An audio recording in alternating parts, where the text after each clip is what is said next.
Breaking news చూస్తున్నాం. Telangana public service commission chairman గా మాజీ డీజీపీ మహేందర్ రెడ్డి నియమితులయ్యారు.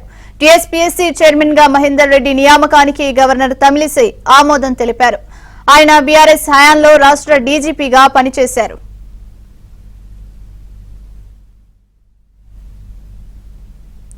ఇక మరిన్ని అప్డేట్స్ మా కరెస్పాండెంట్ హేమ అందిస్తారు. హేమ, చెప్పండి. ఓవైపు రిటైర్డ్ అధికారిని అంటే రిటైర్ అయి ఉన్నత సర్వీస్ లో ఉన్న వారిని తీసుకోవాలనేసి కాంగ్రెస్ ప్రభుత్వం అయితే భావించింది. ఈ నేపథ్యంలోనే ముందు నుంచే మహేందర్ రెడ్డికి పెద్దపీట వేసింది కాంగ్రెస్ ప్రభుత్వం. సో ఈ నియామకాన్ని ఏ విధంగా చూడొచ్చు అంటారు?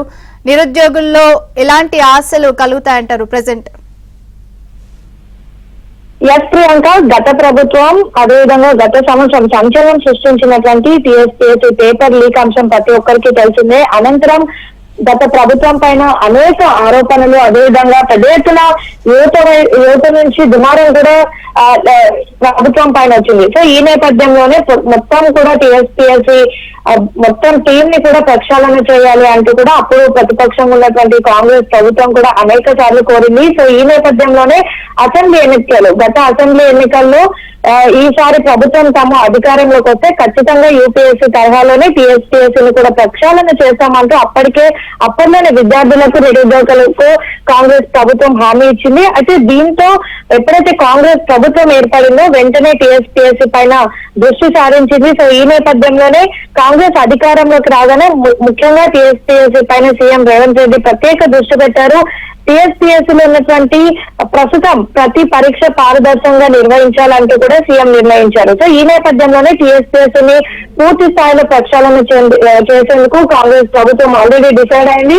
అందులో భాగంగానే సీఎం రేవంత్ రెడ్డి అటు యూపీఎస్సీ చైర్మన్ ను కలిశారు. అదేవిధంగా దీనిపైన ప్రధానంగా చర్చించారు. సీఎం ఆదేశాలతో అధికారులతో కేరళ లాంటి రాష్ట్రాలకు వెళ్లి అక్కడ వ్యవస్థను కూడా పరిశీలించి వచ్చారు.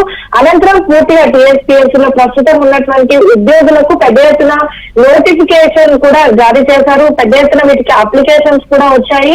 ముఖ్యంగా టీఎస్పీఎస్సీ చైర్మన్ పదవి కోసం దాదాపు 50 మంది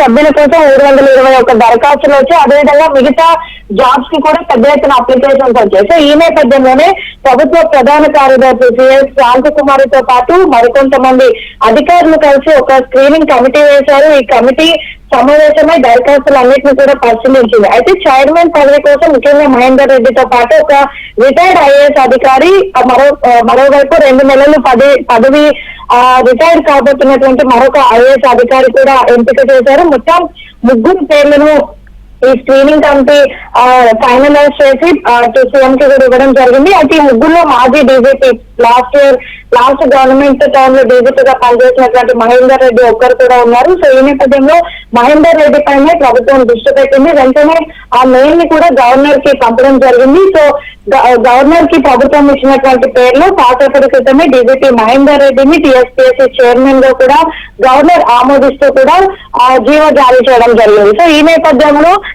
నెక్స్ట్ జరిగేటటువంటి ఎగ్జామ్స్ లో ఎటువంటి ప్రాబ్లమ్స్ కూడా రాకుండా ముఖ్యంగా ఎగ్జామ్స్ అనేవి ట్రాన్స్పరెంట్ గా జరగాలంటూ ముఖ్యంగా నిరుద్యోగుల్లో అదేవిధంగా యువతలో పెద్ద ఎత్తున నమ్మకం తీసుకురావాలి అని చెప్పేసి ఈ నిర్ణయం ప్రభుత్వం తీసుకున్నట్టుగా కూడా తెలుస్తోంది. ఒకవైపు చైర్మన్ పదవికి already DGP Mahender Reddy, X DGP Mahender రెడ్డిని అపాయింట్ చేశారు. ఇంకా మిగతా సభ్యులకు కూడా మరికొద్ది రోజుల్లో ఎవరు తీసుకోబోతున్నారు అనేది కూడా నిర్ణయం వెల్లడించనున్నారు. Priyanka, thank you.